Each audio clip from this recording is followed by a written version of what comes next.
Okay, selamat pagi semua.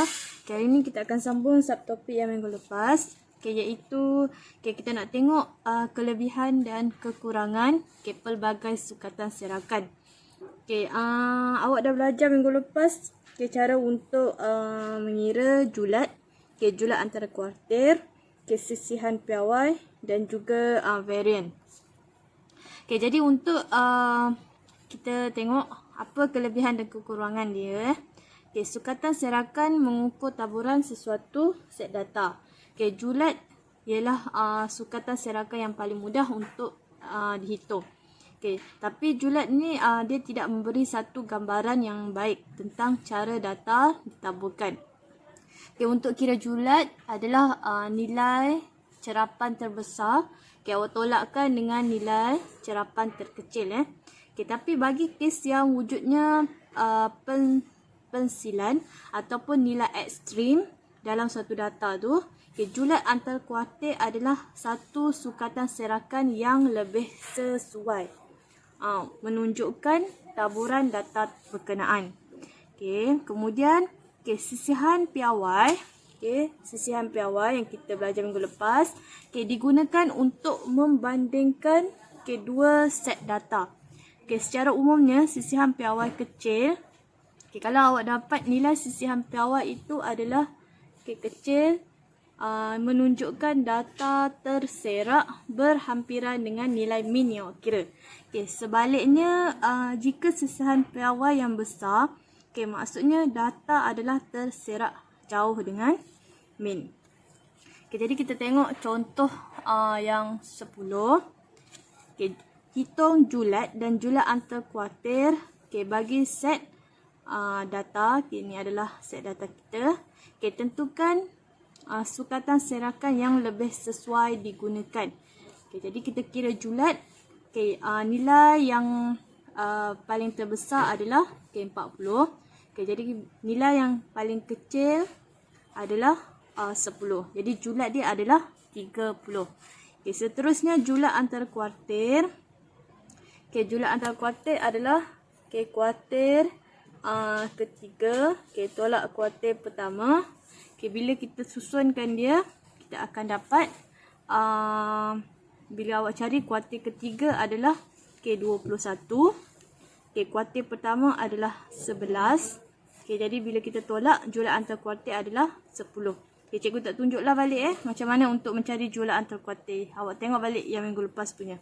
Jadi kalau kita tengok sini, julat antar kuartir ialah sukatan serakan yang lebih sesuai. Kerana wujudnya pencilan 40. Maksudnya tiba-tiba daripada data ini ada yang nilai yang lebih besar lah. Tengok dia terlampau ekstrim kan. Yang lain macam nilai dia tidak berapa beza jauh sangat lah. Kalau 40 ni dia terlampau beza. Jadi untuk tentukan sukatan serakan yang lebih sesuai, kita menggunakan julat antara kuartil. Untuk contoh 11 ini adalah kita membandingkan dua set data. Bila membandingkan dua set data, kita menggunakan sisihan piawai untuk kita buat perbandingan. Jadi sekarang soalan dia adalah, ini adalah pencapaian dua orang murid dalam 5 ujian fizik. Jadi salah seorang murid, sama ada Aiman ataupun John, akan dipilih untuk mewakili sekolah dalam pertandingan kuis fizik. Jadi kita nak tengok siapakah yang lebih layak. Untuk kira sisihan piawai, ingat balik rumus dia. Sebelum tu kita perlu maklumat maklumat min dulu.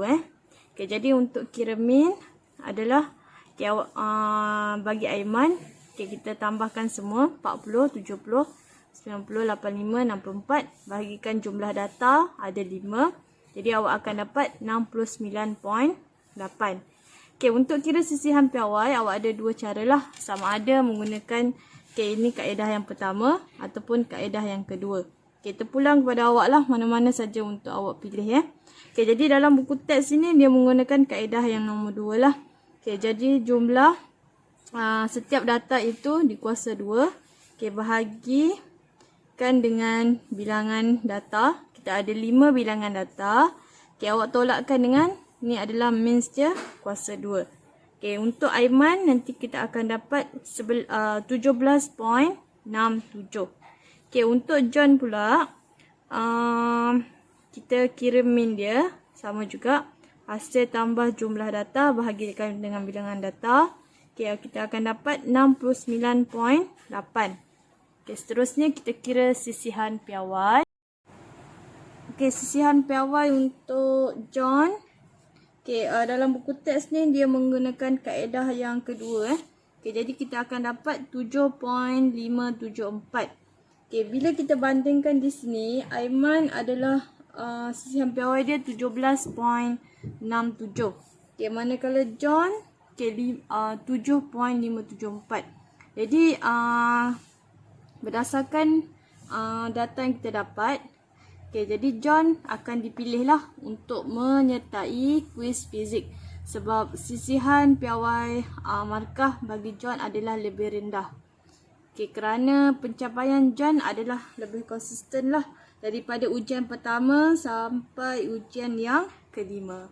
Okay, itu adalah cara dia.